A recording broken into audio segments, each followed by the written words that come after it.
They're all here. I can feel them, not in some mystical, spectral sense I'm not hovering by the chandelier, for God's sake, but in the way a man can sense a change in pressure before a storm. The house is full of them. My children, my grandchildren, the vultures in their Sunday best. The air in my own damned living room is thick with a perfume of false sentiment and thinly veiled greed. It's a smell I became intimately familiar with over the last few years, ever since the doctor told me the news with that somber, practiced look they must teach in medical school. It's the smell of opportunity, masked as grief. My lawyer, a stoic old badger named Arthur Cresswood, who has seen more family carnage than a battlefield medic, is standing by the marble fireplace. He's holding a single, ominously thick envelope. That's my will, or, as I've come to think of it, my final masterpiece, my last and greatest joke. They think they're here to get rich. They think old Sam, the self-made man, the tyrant of the dinner table, the miser with the inexplicably valuable pockets, is finally going to pay out. They've been circling 4 years, each with their hand out, their excuse ready. A new business venture, a down payment on a house, tuition for a degree in something utterly useless. They saw my life as a piata, and they've been waiting for the stick to finally break through. Well, the stick has fallen. The cancer saw to that. But oh, my dear family, the piata is not filled with candy. It's filled with hornets. One wish I could see their faces, not the sad, respectful masks they're wearing now, but the real ones, the ones that will appear when Arthur reads out the specific, beautiful, diabolical clauses of my last will and testament. This isn't about giving them nothing. That would be too easy, too forgettable. This is about giving them exactly what they deserve. It started, I suppose, with the diagnosis. Prostate cancer. A slow-moving bastard, but a thorough one. It gives a man time to think, to reflect, to take a long, hard look at the people gathered around his deathbed before he's even on it. My daughter, Elizabeth, my firstborn, she's over by the grand piano, dabbing at dry eyes with a black lace handkerchief. 55 years old, and she's never worked a day in her life. Not real work, not the kind that grinds the dirt into your knuckles and the stress into your soul. She married money, then divorced it, and has been living off the alimony and my grudging subsidies ever since. Her passion, lifestyle, a grotesque word for a grotesque pursuit. She'd call me 3 times a month, her voice a syrupy blend of concern and avarice. Daddy, the roof is leaking in the Palm Beach house, my Palm Beach house, which she'd been looking after for a decade. Daddy, the Mercedes is making a funny noise, my Mercedes, which she'd borrowed for a weekend and never returned. She didn't want a relationship, she wanted a line of credit with a heartbeat. Her son, my grandson Kyle, is a perfect clone of her trust fund brat who thinks a hard day's work is choosing which vintage champagne to spray at a nightclub. Then there's my son, Robert, Bobby. He's standing stiffly by the bar, already helping himself to my best scotch. The ice cubes clink in the glass like little warning bells. Bobby was supposed to be the heir apparent, the one who would take my business, my legacy, and build it higher. I'd built a real estate empire from a single, run-down duplex I bought with every penny I had at 22. I taught Bobby everything. I started him in the mailroom, for Christ's sake. I wanted him to understand the foundation. But Bobby didn't want the foundation. He wanted the penthouse. He wanted the corner office, the title, the respect, without any of the grind. He was lazy. Worse, he was arrogant. He thought the rules of business of basic math didn't apply to him. He made promises I couldn't keep, cut corners I didn't know about, and nearly sank the entire company with a single, idiotic speculative deal on a strip mall in the middle of nowhere. I had to step in, personally guarantee the loans, and spend 2 years of my life cleaning up his mess. His excuse: "You never gave me a real chance, Dad. You were always looking over my shoulder." Damn right I was. He was about to drive us both off a cliff. And finally, there's my nephew, Philip, my late sister's boy. He's lurking in the corner, trying to look somber, but failing to hide that Weasley glint in his eyes. Philip the art dealer, Philip the connoisseur. A more pretentious, deceitful little tick I have never met. Hayes, the one who would come to family dinners and spend the entire evening lecturing us on the transcendent beauty of some obscure Flemish painter, his fingers stained with ink from the counterfeit documents he thought I never knew about. He tried to sell me a Matisse once. A bad one. The signature was wobbly. For God's sake. When I called him on it, he didn't even have the decency to look ashamed. He just smiled that slippery smile and said, "The provenance is a little murky, Uncle Sam, but the feeling is genuine." He thought my money was as vulgar as I was, but he was always happy to try and relieve me of some of it. These three, my holy trinity of disappointment. 4 years. They saw me as an ATM, a cranky, unpredictable one, but an ATM nonetheless. They didn't love me. They loved the idea of what I could give them. And the more I saw it, the colder something grew inside me. The cancer was eating away at my body, but their entitlement was eating away at something else. My sentiment, my foolish, fatherly hope that they would ever see me as anything other than a wallet. The turning point was my 75th birthday party. Elizabeth organized it. A lavish, hideous affair at some overpriced hotel. She made a speech. She stood up in front of 100 of my so-called friends and business associates and talked about what a rock I had been, how my strength and success had allowed her to pursue her passions. She didn't mention a single personal quality, not my laugh, my terrible sense of humor, my love of old westerns, just my money. It was a eulogy for a bank account. Bobby gave me a gift, a ridiculously expensive gold pen, for signing all those big deals, Dad had said, clapping me on the back. He didn't get it. He didn't get that the deals weren't the point. The building was the point. The creating, the doing. He saw the trophy, not the race. And Philip gave me a small painting, a genuine minor master, Head whispered, with a conspiratorial wink. It was a hideous muddy landscape. It was also, I was certain, about as genuine as a $3 bill. That night, as I sat in my study, the silence after the party was deafening. I felt used up, hollowed out. They were already picking at the carcass, and I wasn't even dead yet. That's when the idea began to form. Not to disinherit them. That would be a simple snub. They'd be angry. They'd contest the will. And then they'd move on, telling everyone what a bitter old bastard I was. It'd be a footnote in their story of victimhood. No. I wanted to be the main character.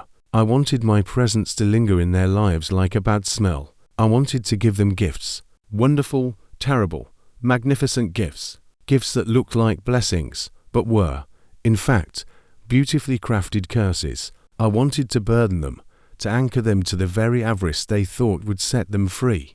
I called Arthur Cresswood the next morning.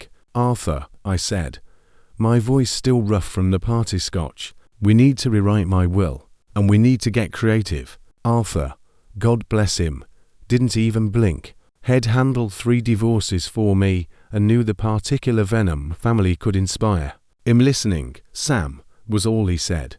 And so we began. It became my final project, my swan song of spite. It gave me a reason to get up in the morning, even as the chemo made me wish I hadn't. While my body was failing, my mind was sharper than ever, fueled by a delicious, dark purpose. For Elizabeth, with her obsession with properties and status symbols, I had the perfect thing. The White Elephant, or, as it was formerly known, the Seacliff Manor. A sprawling, grotesquely ornate mansion on a precarious cliffside lot 3 hours north of the city. It won it in a poker game 20 years ago from a developer who was desperate to unload it. It was a beautiful trap even then. The foundation was shifting. The plumbing was a nightmare of corroded galvanized pipe. The roof leaked like a sieve. And the kicker, the mortgage. The original developer had taken out a massive, interest-only loan against it right before his luck ran out. He'd been making the payments for 2 decades, a monthly hemorrhage of cash that far exceeded the property's negligible value. It was an anchor, a millstone, and to Elizabeth, who only saw the granite countertops and the ocean views in the brochure, it would look like a crown jewel. She wouldn't see the crumbling foundation. She would see a beachfront estate, She wouldn't see the predatory mortgage, she would see an asset. I could just picture her, already planning her fabulous dinner parties, her weekends at the manor, before the reality came crashing down. The property taxes alone would eat her alive. The maintenance would be a bottomless pit. She would pour every cent of her alimony, every dollar she could beg or borrow, into that beautiful, rotting monstrosity. It would consume her, and the clause Arthur added was perfect. The property could not be sold or allowed to go into foreclosure for a period of 10 years. She was stuck with it.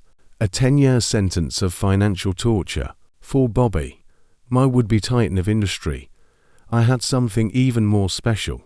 I wasn't just going to give him a failing business. I was going to give him the one he broke. Cresswood had found it, languishing in a corporate shell I'd set up years ago to quarantine the disaster. The entity that owned the rights, the liabilities, and the spectacular, burning dumpster fire that was the Prairie View Commons strip mall project. The one Bobby had championed. The one that had nearly sunk me. It was a masterpiece of liability. The anchor tenant had sued for breach of contract. The construction was shoddy. The roofing contractor had filed a lien for non-payment that was still active.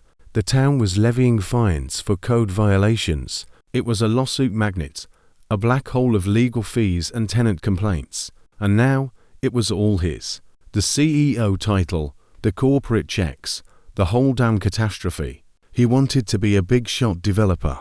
Now he was one. He'd have to spend every waking moment putting out fires he himself had started. He'd have to face the creditors and lawyers he'd hidden from behind my back. The business would be his life, his nightmare, a constant, screaming reminder of his own incompetence. And he'd seeded it with just enough cash to keep it on life support for a year, long enough for him to get deeply, hopelessly invested in trying to save it before it inevitably dragged him under. And for Philip, my art-loving nephew, for Philip, I had saved the most exquisite revenge of all, my priceless collection. Over the last year, as my energy permitted, I had become Philip's best customer. It feigned a sudden, desperate interest in art, a desire to leave a cultural legacy. It called him, my voice weak with faux mortality. Philip, you were right. There's more to life than money. I want to build a collection, something with soul. I could almost hear him salivating through the phone. He sold me everything.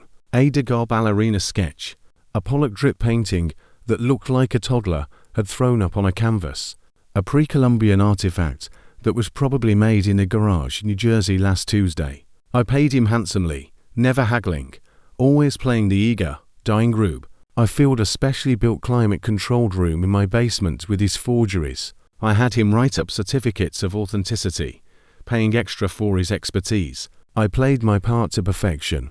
What I was leaving him was not a collection of art, but a collection of evidence, a room full of his own crimes, each with a paper trail leading directly back to him.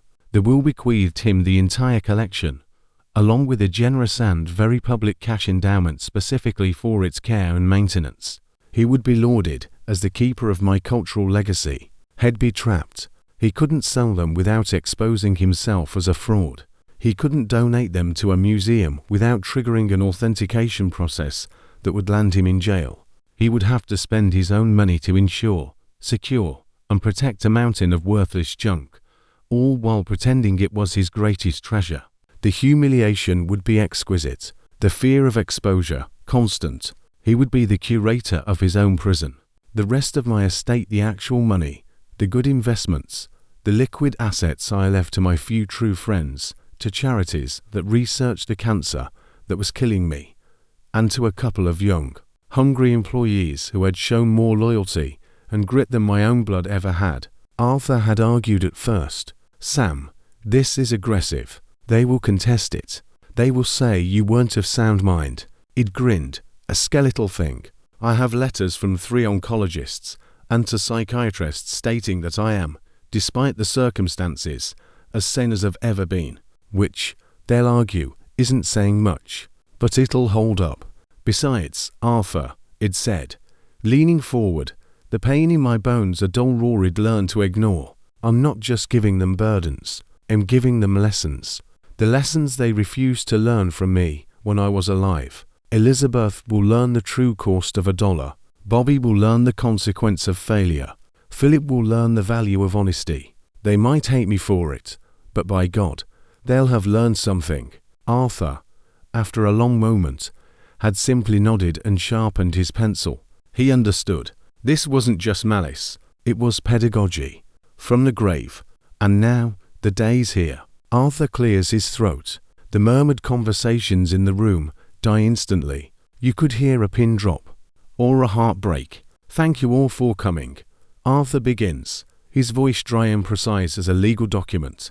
We are here to read the last will and testament of Samuel Alistair Forsyth. I watch their faces. Elizabeth has arranged herself in her pose of tragic elegance. Bobby's trying to look stern and responsible, the grieving son ready to shoulder his father's burdens. Philip is practically vibrating with anticipation, no doubt already mentally spending his share. Arthur puts on his glasses and begins with the boilerplate. I am of sound mind, blah, blah, revoke all prior wills, blah, blah. They're not listening. They're waiting for the numbers. The big reveal. To my daughter, Elizabeth Forsyth Cardinal. Arthur reads, and Elizabeth's head lifts, a practiced tear poised in the corner of her eye. I can see the calculation in her gaze. The main residence. The portfolio. How much? I leave the property known as Seacliff Manor, including all structures thereon, and all associated financial instruments, accounts, and liabilities held under the designation White Elephant Holdings LLC. Elizabeth's face transforms. The grief mask slips, replaced by pure, unadulterated triumph. A beachfront mansion. She shoots a barely concealed look of victory at her brother. She got the big one, the jewel. She doesn't hear the word liabilities. She doesn't know what associated financial instruments means. She just hears manor and ocean view. She's already redecorating. Arthur continues, his voice never wavering. This bequest comes with the stipulation that the property cannot be sold, transferred, or surrendered to creditors for a period of no less than 10 years from the date of my death. She's required to maintain the property to the standards of the local municipality and is personally responsible for all associated costs. The first flicker of confusion crosses her face. Personally responsible, but the triumph quickly smothers it. Of course, there are costs. There are always costs with a fine property. She's thinking property taxes, gardening bills. She has no idea that the financial instruments include a $2.3 million mortgage with a balloon payment due in 18 months. No idea that the standards of the local municipality will require a new sea wall, estimated at $500,000, which the town has been hounding me about 4 years. The confusion is gone, replaced by a serene, smug satisfaction. Oh, my dear Liz, your paradise is going to be your purgatory. Arthur moves on. To my son, Robert Forsyth. Bobby straightens his tie. He's trying to look solemn, but there's a greedy glint in his eye. He's the son, the heir. He's expecting the business, the real business. Forsyth Properties, the crown. I leave the entirety of my ownership stake, including all shares, assets, titles, and outstanding liabilities, in the corporate entity known as Prairie View Development Holdings, Inc. The color drains from Bobby's face, so fast I think he might faint. He knows that name. Oh, God. Does he know that name? It's the company we used for the strip mall. The disaster. His disaster. His mouth opens slightly, but no sound comes out. Arthur plows on, merciless, and I appoint him as the chief executive officer of said entity. With a binding 5-year contract of employment, a trust has been established to provide operating capital of $250,000 for the first year of operation. Bobby looks like he's been shot. CEO. It's the title he always wanted, but not like this. This isn't a promotion, it's a life sentence. He's not being given the keys to the kingdom. He's being shackled to a corpse. He remembers the lawsuits, the angry contractors, the empty, decaying building. He's not being given wealth. He's being given a full-time job of utter, humiliating failure. The $250,000 will be gone in months, swallowed by legal fees and emergency repairs. He'll have to spend his own money, sink his own life into trying to bail out a ship he himself scuttled. The sheer poetic justice of it is so beautiful, it almost makes the pain in my body worth it. And now, the pièce de résistance. Arthur adjusts his glasses. To my nephew, Philip Vance. Philip looks up, his expression one of respectful expectation.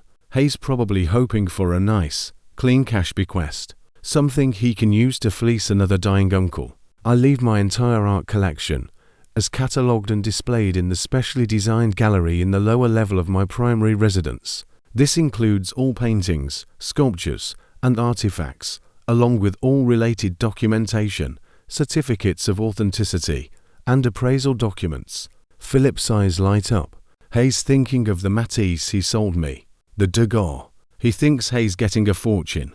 He thinks I was a fool to the very end, and now Hayes being rewarded for his own deceit. He allows himself a small, tight smile. Arthur continues, in addition, to ensure the preservation and safekeeping of this important cultural legacy, I bequeath a sum of $500,000 to be held in a trust. The funds from this trust are to be used exclusively for the insurance, security, climate control, and public exhibition of the collection. Philip Vance is named the sole curator of this collection in perpetuity.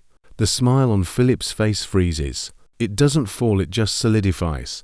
The first flicker of doubt appears in his eyes. Sole curator, in perpetuity. Hayes not being given a collection to sell, Hayes being given a job, a permanent, unpaid job of guarding a secret. His eyes dart around the room, and for a second, they meet mine, or rather, the portrait of me hanging over the fireplace. It's as if Hayes looking for a sign, a wink, anything. Hayes starting to understand. The money isn't for him, it's for the cage. He has to protect the forgeries. He has to authenticate them to insurers. He has to show them off to the public. He has to become the world's leading expert on his own lies. The $500,000 will be spent on high-end security systems to protect worthless junk, on insurance premiums for pieces that are frauds, on climate control for garage sale trinkets. He can't touch a dime of it for himself. The humiliation is going to be a slow, exquisite torture. He's going to be the laughingstock of the art world, but he won't be able to quit. Hayes the curator, for life. The rest of the will is a blur. The genuine bequests to the others are met with genuine, shocked gratitude. My longtime secretary, Martha, bursts into tears when she hears she's debt-free and has a pension for life. My young project manager, David, looks stunned when Hayes given actual ownership of a profitable apartment building he'd quietly set aside for him. Their reactions, their real emotion, are the final confirmation that I've done the right thing. I rewarded loyalty. I punished greed. Arthur finished reading. The room is utterly silent for a full 10 seconds. Then, the storm breaks. It's Elizabeth who finds her voice first. It's not grief. It's outrage. Liabilities. She shrieks, the word tearing from her throat. What liabilities? What is he talking about, Arthur? What is this? Bobby is on his feet, his face purple with rage. Prairie View. That failure. You're giving me that trash, and making me the CEO. This is insane. He was insane. -1 contest this. I'll take this to the Supreme Court. Philip says nothing.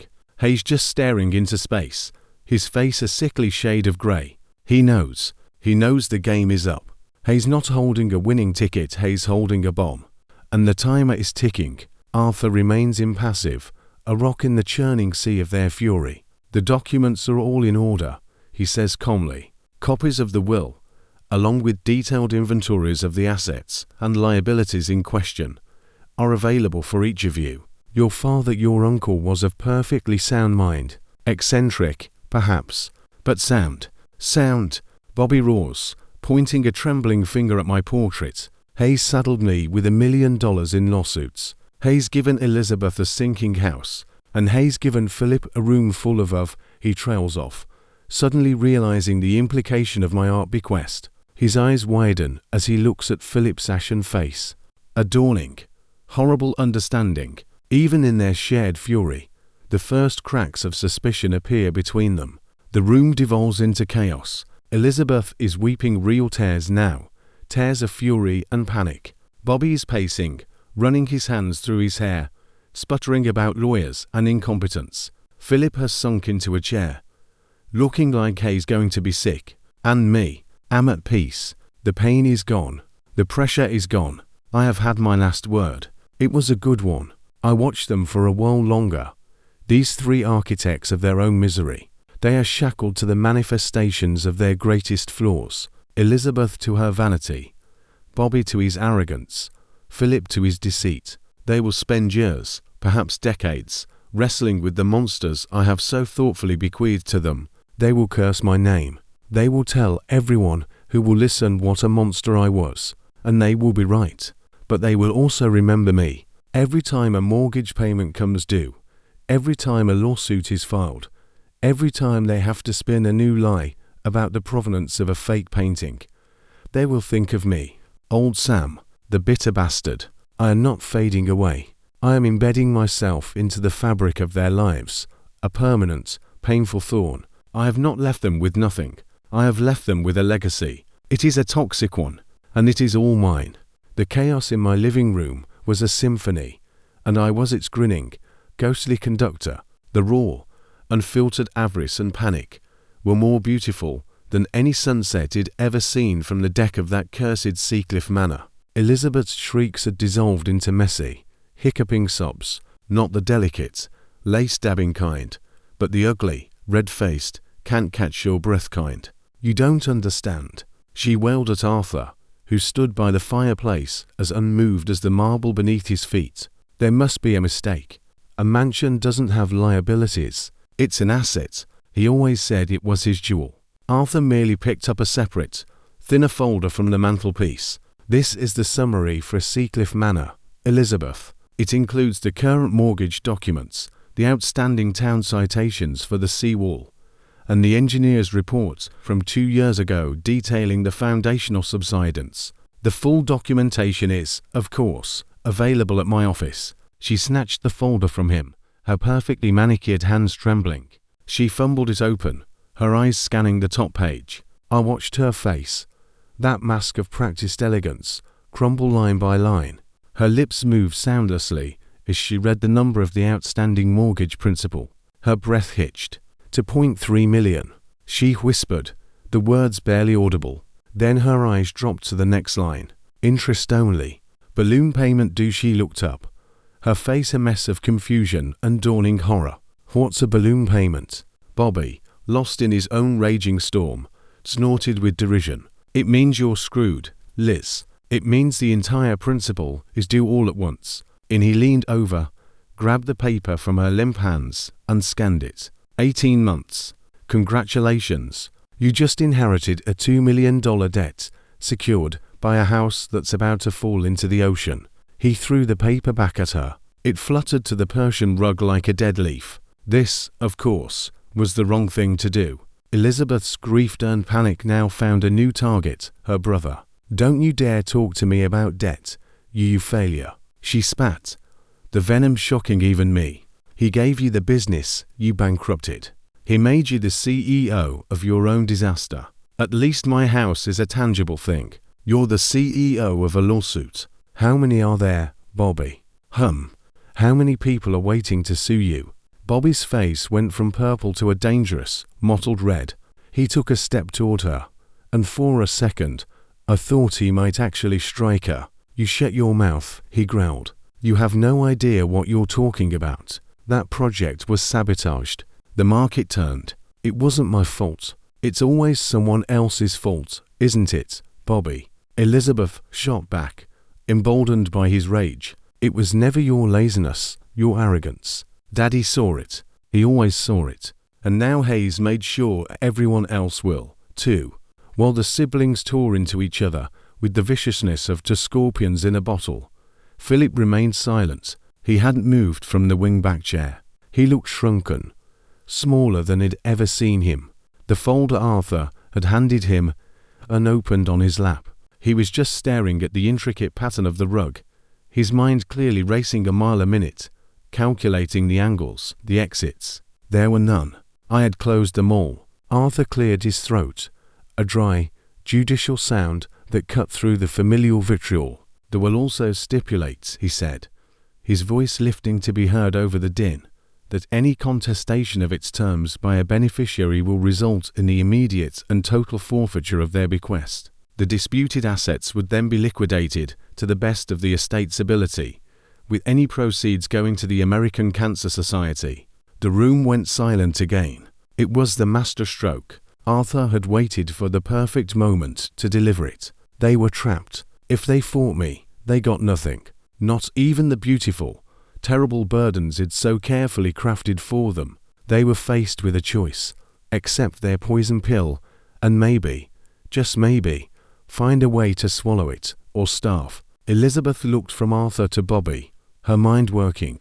She was realizing that the mansion, for all its nightmarish liabilities, was still a mansion. It was a tangible thing of beauty. It was status. The debt was abstract, a problem for the future. She could still show it off, still live in it, still pretend. To walk away would be to admit she got nothing. And for Elizabeth, the appearance of wealth was almost as important as wealth itself. She slowly bent down and picked the mortgage summary off the floor, clutching it to her chest like a life raft. Bobby was doing the same calculus. CEO of a disaster was still a CEO. It was a title. There was $250,000 in operating capital. What if he could turn it around? What if he could prove me wrong? His arrogance, the very flaw I was counting on, began to reassert itself. He straightened his tie again, a gesture of reclaiming control. "I don't need to contest anything," he said, his voice tight. "I built that project once. I can save it. You'll see." He was already rewriting the narrative in his head, transforming his punishment into his greatest challenge. Philip finally moved. He slowly, deliberately, opened his folder. He didn't look at the financials of the trust. He went straight for the inventory. I saw his eyes scan the list. Degas, dancer at the bar, purchase from P. Vance, $175,000. Martise, Nubleu 3, purchase from P. Vance, $300,000. Page after page of it, a ledger of his own fraud, and next to each entry, a photocopy of the certificate of authenticity he himself had forged and sold to me. He looked up, his eyes finally finding Arthur's. There was no anger there, just a profound, chilling fear. The collection, he stammered, his voice hoarse. The stipulation for its care, it must be insured. For its full appraised value. That is correct, Arthur said. The trust disbursements are contingent on proof of insurance and proper security measures. The appraisals you yourself provided are the basis for that value. Philip flinched as if he'd been struck. I had him. To get the money to maintain the forgeries, he had to insure them. To insure them, he had to get them appraised. But any legitimate appraiser would take one look and call the police. He was in a perfect, inescapable loop of his own making. He could either admit it was all fake, forfeit the trust, and face criminal fraud charges, or he could double down, try to find a crooked appraiser to match his crooked paperwork, and live in perpetual fear of exposure. He closed the folder with a shaky hand. "I see," he whispered. The vultures, sated with their rancid feast, began to disperse. There were no goodbyes. No false promises to keep in touch. Martha, my secretary, gave Arthur a grateful, tearful nod before slipping out. David, the project manager, looked shell-shocked but hopeful. The three principals of my revenge drama left separately, each absorbed in their new, horrible reality. Elizabeth was the first to flee, clutching her folder like it was a bomb, which, in a way, it was. She practically ran to her car, my old Mercedes, her mind no doubt already spinning with plans to host a housewarming party, before the walls literally caved in. Bobby left next, marching out with a stiff, military bearing, his jaw set. He was already on his phone, barking orders to some poor underling, trying to grab the reins of the disaster it just handed him. Philip was the last to leave. He moved slowly, like a man walking to the gallows. He didn't look at anyone. He just shuffled out, the folder tucked under his arm, the weight of my priceless collection already bowing his shoulders. The room emptied. leaving only Arthur and the lingering stink of betrayal and greed. Arthur let out a long, slow sigh and finally poured himself a finger of my scotch. He didn't toast me. He just drank it, neat, in one go. He had been the instrument of my will, but I knew he didn't enjoy it. He was a lawyer, not a sadist. He gathered his papers into his briefcase, clicked the locks shut, and took one last look around the room. His eyes paused on my portrait. He gave a slow, almost imperceptible shake of his head. Was it disapproval, admiration, exhaustion? Probably all three. Then he left, turning off the lights and plunging my empty house into silence. And I was alone, truly alone. The show was over. The pressure was gone. The exquisite fire of my vengeance now banked to cold, satisfied embers. I felt untethered. The pain that had been my constant companion for years was absent. There was nothing. I expected to feel a surge of triumph, of glory. But as the silence stretched on, a strange hollowness began to creep in. I had spent the last year of my life meticulously crafting this finale. It had given me purpose, a reason to fight through the pain, a goal to focus on. Now, the goal was achieved. The chess pieces were moved. The game was over. And I was left with nothing.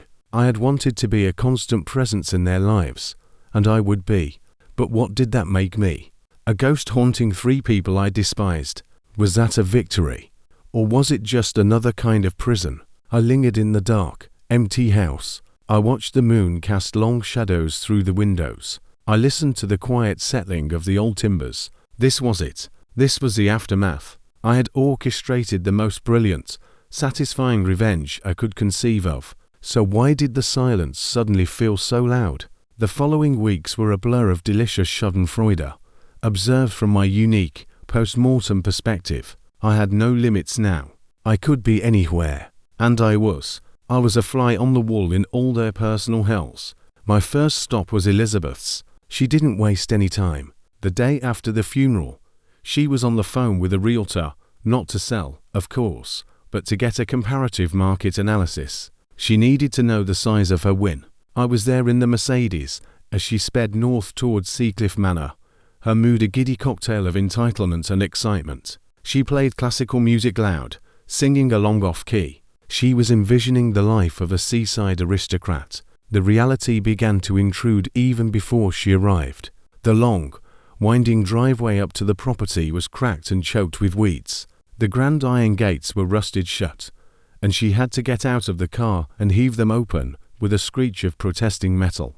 The house itself, in the grey light of an overcast day, looked less like a jewel and more like a haunted relic. The paint was peeling.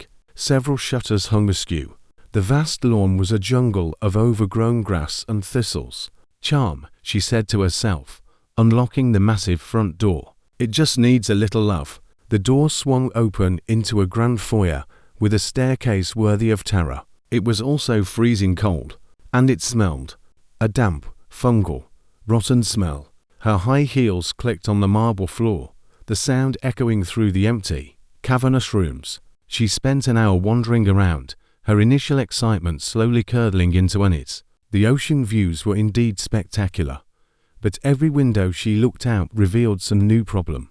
A large crack snaking up an exterior wall, a section of the deck that sagged alarmingly. The constant, low roar of the waves below sounded less soothing and more threatening, a reminder of the cliff's inevitable erosion. Her investigation led her to the basement. It was a horror show. A steady drip drip drip came from a leak in a pipe overhead. The floor was covered in a shallow puddle. The wall facing the ocean was dark with moisture, and a thick, fuzzy coat of black mold climbed up the concrete. The air down there was thick and foul. She fled back upstairs, her breath coming in short pants. This was when the first true flicker of panic ignited. She pulled out the folder Arthur had given her and found the engineer's report. She skimmed the dense, technical language until her eyes landed on the summary.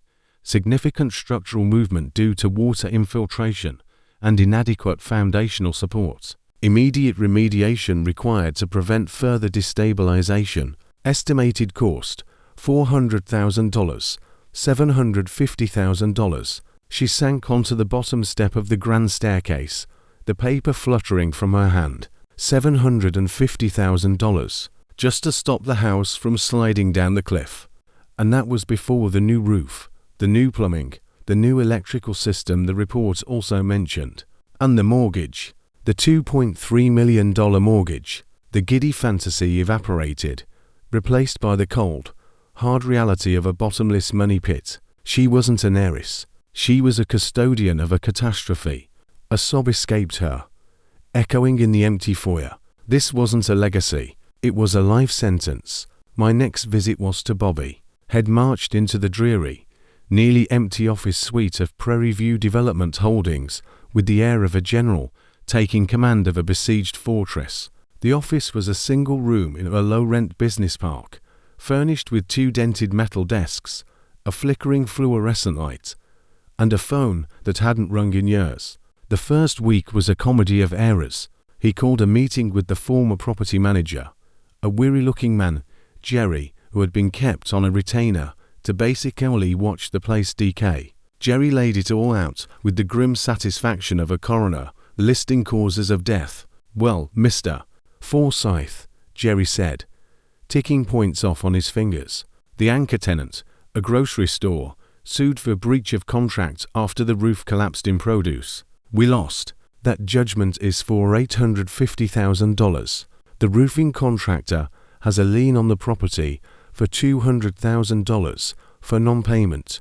The town has fines totaling $45,000 for code violations, broken pavement, faulty lighting in the parking lot, that sort of thing. The only tenant left is a nail salon that hasn't paid rent in 6 months, and the property taxes are due next month. That's another $18,000. Bobby listened, his face growing paler with each item. "Okay," he said, his voice losing its commanding edge. "Okay. Well, we have operating capital. We'll start with the most critical issues. We'll get the roof fixed, settled with the town." Jerry gave a dry, humorless laugh. "The $250,000 your dad left. That might cover the back taxes and the town fines and maybe a down payment for a new roof. It won't touch the lawsuit judgment or the contractor's lien. Those guys have lawyers. They'll be first in line to grab that operating capital the second it hits the account." Bobby's arrogance finally met its immovable object. For the first time, he was facing the consequences of his own failure without me there as a backstop. There was no one to blame, no one to hide behind. The disaster was his and his alone. I watched him over the following days.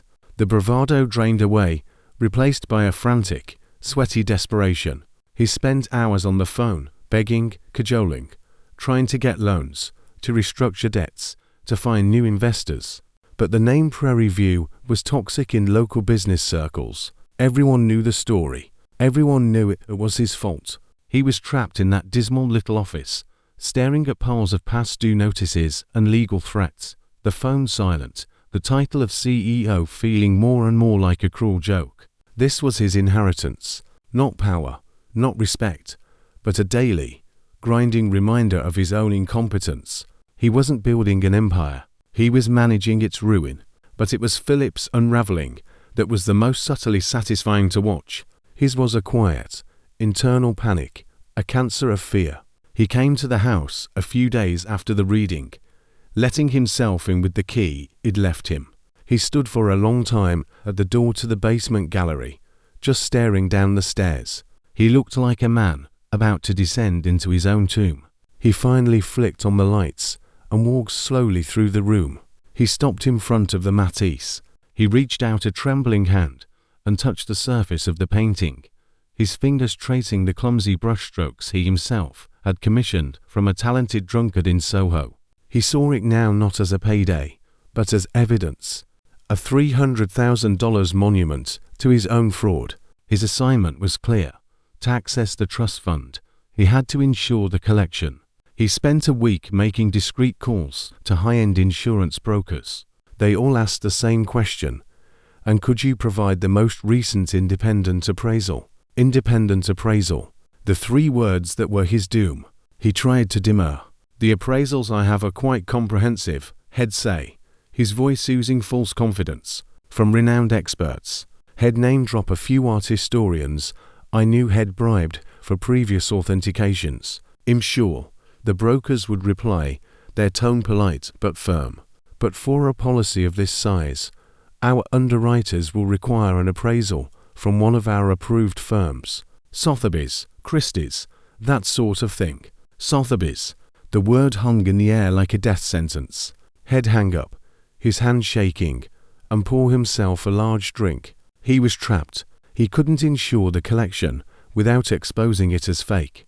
But if he didn't insure it, he couldn't access the trust money to maintain it, which was a violation of the will's terms, and he'd lose everything. And if he did somehow get it insured through fraudulent means, and then something happened, a fire, a theft, the insurance investigation would be even more thorough. They'd send him to prison. I watched him become a prisoner in his own apartment. The forgeries, still sitting in my basement, haunted him. He started having nightmares. He'd jump at the sound of the phone. Every letter from Arthur Cresswood's office, asking for an update on the insurance situation, sent him into a spiral of anxiety. His greatest fear: exposure, humiliation. Jail was now the central organizing principle of his life. He was the curator of his own imminent downfall. The $500,000 trust wasn't a gift, it was bait in a trap that had already sprung shut. He was paralyzed, and the pressure was slowly, exquisitely crushing him. I toured my handiwork, moving from Elizabeth's damp mansion to Bobby's silent office to Philip's anxious apartment. I had done it. I had poisoned their futures. The revenge was perfect. So why, as I hovered in the quiet of my own empty house, did it feel so incomplete? I had spent a lifetime building things, buildings, businesses, a fortune, and my final, great act was one of meticulous destruction. I had defined my legacy not by what I built, but by the ruins I left for others. The silence was no longer peaceful, it was accusatory. I had wanted to be remembered, and I would be, as a monster, a brilliant, justified monster, perhaps, but a monster nonetheless.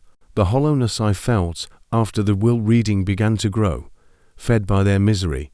Their suffering was my symphony, but I was alone in the concert hall, and the music was starting to sound thin and sour. I had won, but the victory party was a lonely affair. The silence in my house became a physical presence, a fourth occupant in the empty rooms where my children's fury had so recently echoed. I had achieved everything it set out to do. I had engineered a revenge so precise, so poetically just, that it should have sung to my soul for all eternity. But the song was a dirge.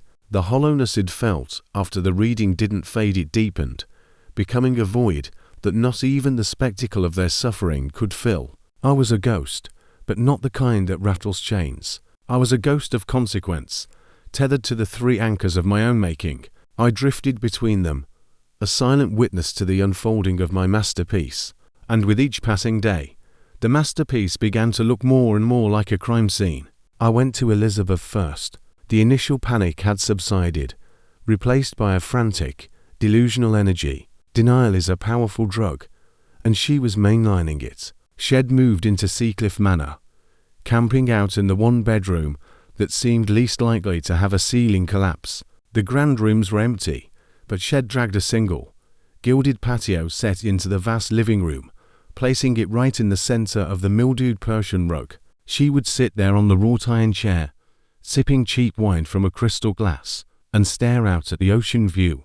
If she were the lady of the manor, she'd hired a team, not engineers, not architects, a cleaning crew, to women from the local town who she paid cash to scrub the mold off the basement walls with bleach and a wire brush. It was a pathetic, Sisyphean task.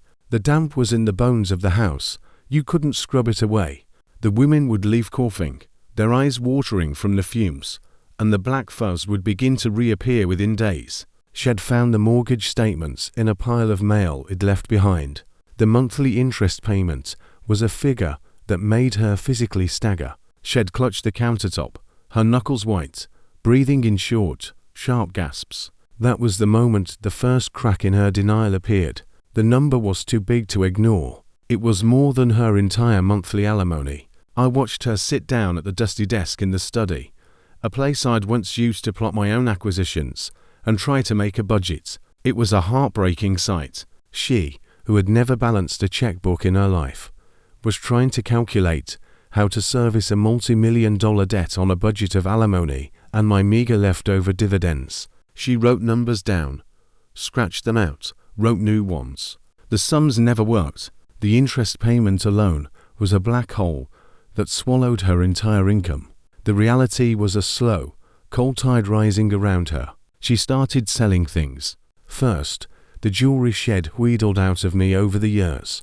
Then, the contents of the Palm Beach house, the furniture, the art, the silverware. She was liquidating the trappings of her life to feed the white elephant. Every sale was a little death, a surrender of the identity shed, so carefully constructed. She was becoming poorer to maintain the illusion of being rich. The final, beautiful twist was the social pressure.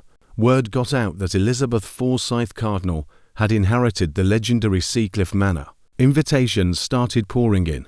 Old friends she hadn't heard from in years suddenly wanted to reconnect, to see the famous estate. She was trapped. She couldn't say no, that would be admitting failure. But she couldn't host them in a crumbling, half-empty, mildewed mansion. I watched her frantically stage the house for a garden party she had been foolish enough to agree to. She arranged a few pieces of furniture she had left to create little seating areas in the vast, empty rooms. She picked flowers from the overgrown garden and put them in vases to distract from the water stains on the ceilings. She was a set designer for a tragedy, and she was the star. The day of the party was overcast and windy. The guests arrived, shivering in their summer dresses and linen suits. They ate and art at the view, but their eyes were everywhere else. They saw the cracked driveway, the peeling paint, the single, pathetic patio set in the grand living room. They felt the damp chill. They exchanged knowing, pitying glances. Elizabeth floated among them, a brittle, smiling ghost, pouring cheap Prosecco into her mother's good crystal. She was the subject of their gossip, not their envy. She was a cautionary tale, not a socialite. The humiliation was a fine powder settling over her, more corrosive than the sea salts eating away at the house's exterior. She was learning the cost of $1, all right. It was costing her everything. Bobby's education was more explosive. His arrogance was a fuel that burned hot and fast. For the first month, he played the part of the dynamic CEO. He rented a better office, a mistake, instantly eating into his operating capital. He hired a young, eager assistant, another drain. He spent days crafting a turnaround plan for Prairie View Commons, a document full of buzzwords and ludicrously optimistic projections. He was rebuilding the fantasy, just as he always had. Reality arrived in the form of a certified letter. It was from the lawyers representing the roofing contractor. They were initiating proceedings to seize the $250,000 in the corporate account to satisfy their lien. The operating capital, his lifeline. The arrogant CEO vanished, replaced by a cornered animal. He screamed at his assistant until she quit. He called the lawyers, his voice trembling between rage and pleading. They were implacable. The law was the law. The money was gone before Head even had a chance to use it. Next came the tax bill, then a notice from the town that if the code violations weren't addressed within 30 days, they would begin levying daily fines. Then a letter from the lawyer of the nail salon tenant, stating that not only would they not be paying back rent, but they were suing for emotional distress due to the dilapidated and unsafe conditions of the property. The walls were closing in. The lawsuits weren't abstract threats anymore, they were tidal waves about to break over his head. He was personally liable. The CEO title wasn't a shield, it was a target painted on his back. I watched him in his new, now too expensive office, surrounded by the trappings of success that were about to be repossessed. He was on the phone constantly, but the tone had changed. No more boasts, no more deals. It was just begging. He called old business contacts, men who had respected me, but had always seen Bobby for what he was. They listened politely, made sympathetic noises, and offered nothing. His name was Mud. He called Elizabeth, act of pure desperation. Liz, I need a loan. Just a bridge. just to get these vultures off my back. I was there, in her crumbling kitchen, as she held the phone to her ear, a bitter laugh escaping her lips. You need a loan, Bobby. I'm selling my earrings to pay the water bill. I have a mortgage payment due that's more than I used to spend on clothes in a year. You're in a hole. Welcome to the bottom. It's crowded down here. She hung up on him. The last vestige of family solidarity, brittle as it was, snapped. He was utterly alone. The final blow was the site visit. He'd been avoiding it, managing the disaster from spreadsheets and legal documents. But he had to go. He had to see what he was supposedly saving. The Prairie View Commons strip mall was a monument to decay. Weeds pushed through the vast, cracked parking lot. The sign was faded and missing letters. The windows of the empty stores were boarded up or broken. The only sign of life was the nail salon, its pink neon sign flickering erratically. He walked through the empty corridor, his footsteps echoing. He saw the water damage on the ceilings, the graffiti on the walls, the pile of trash in a corner. He stood in the space where the grocery store had been, where his big deal was supposed to make his name. The roof had been patched haphazardly. A stained canvas tarp stretched over a gaping hole. Daylight streamed through. This was it. This was his legacy, not her empire, but this rotting, worthless, lawsuit magnet corpse of a building. His father's empire had been built of brick and steel and ambition. His was built of paper legal briefs, summons, foreclosure notices. He didn't scream. He didn't cry. He just stood there, in the middle of that empty, stinking ruin, and his shoulders slumped. The arrogance finally drained out of him, leaving behind a hollowed-out man. The consequence of his failure was no longer a concept. It was the roof about to fall in on his head. He had learned his lesson. It had broken him. But it was Philip's unraveling that was the most complete, and in its way, the most horrifying. His punishment was not financial, but psychological. I had turned his greatest passion art into a chamber of horrors. I had turned his own deceit into his jailer. He became a recluse. He stopped returning calls from his art world contacts. The invitations to openings and gallery parties dried up. He was too terrified to socialize, afraid someone would ask about the famous Forsyth collection he was curating. The pressure from Arthur Cresswood's office was constant. Polite, monthly letters. Dear M.R. Vance, just a reminder that the trust disbursements for the insurance premiums on the Forsyth collection are contingent upon receipt of the current policy documents. Please forward them at your earliest convenience. Each letter was a turn of the screw. He couldn't get insurance. He couldn't get the money. But without the money, he couldn't maintain the climate control and security systems in the basement gallery, which was a violation of the will. He was violating the terms of his own prison sentence. He started visiting the house. He would descend into the basement and just stand there 4 hours, staring at the forgeries. The Matisse seemed to mock him. The Degas ballerina's smudged face looked accusatory. He began to talk to them. What am I going to do? Head whisper to the empty room. He knew. The old bastard knew all along. The art, his life's work, his source of income and identity, had become a collection of his sins. He was their curator, their guardian, and their potential destroyer.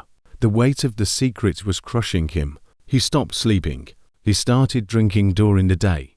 His once impeccable appearance became rumpled, unkempt. I watched him one night, sitting on the cold concrete floor of the gallery, a bottle of whiskey beside him. He was crying, soft, hopeless sobs. I'm sorry, he mumbled, over and over again. It wasn't clear who he was apologizing to. Me. The artist's head forged. Himself. He had tried to find a way out. Had reached out to a disreputable appraiser he knew from the shadier corners of the art world, a man who asked no questions. But the man had taken one look at the Pollock and laughed. Phil, come on. I'm crooked, but I'm not stupid. This wouldn't fool my grandmother. Ensuring this is suicide. There was no way out. The walls of his prison were made of his own eyes, and they were seamless.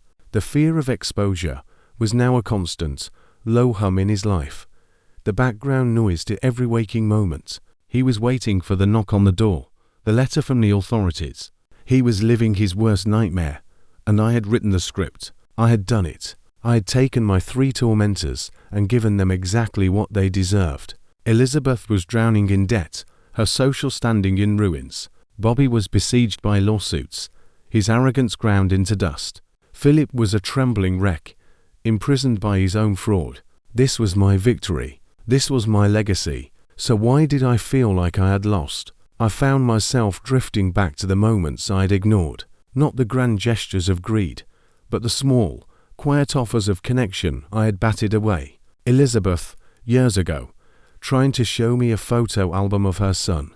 Me, waving her off, too busy with a phone call about a property deal. Bobby, as a young boy, showing me a crooked birdhouse he'd built in shop class. Me, pointing out the uneven roof, the nails hammered in crooked. If you're going to do something, Robert, do it right.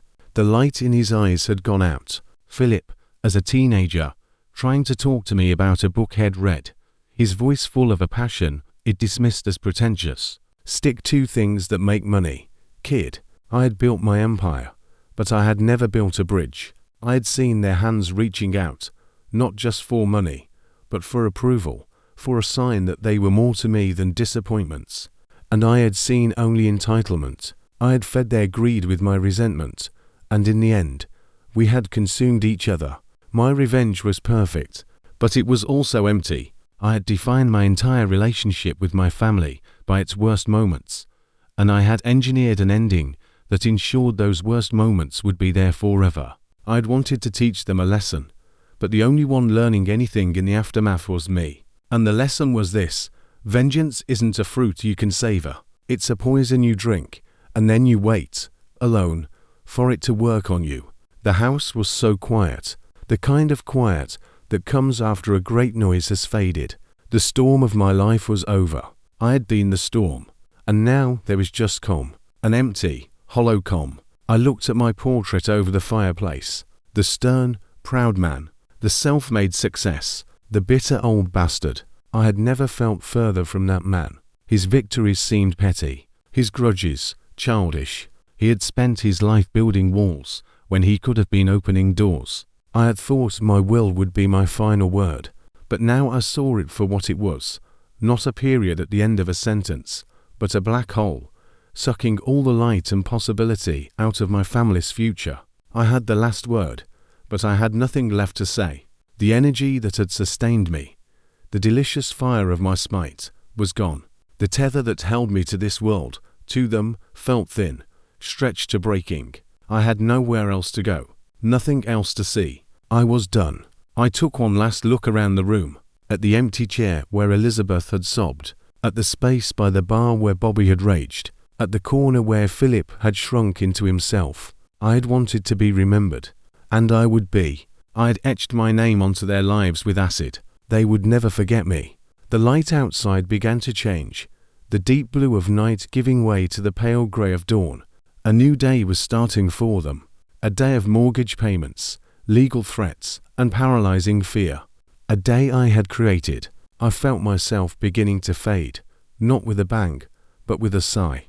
The last thing I was aware of was not a feeling of triumph, or even of regret. It was a simple, final thought. It was also pointless. And then, there was nothing.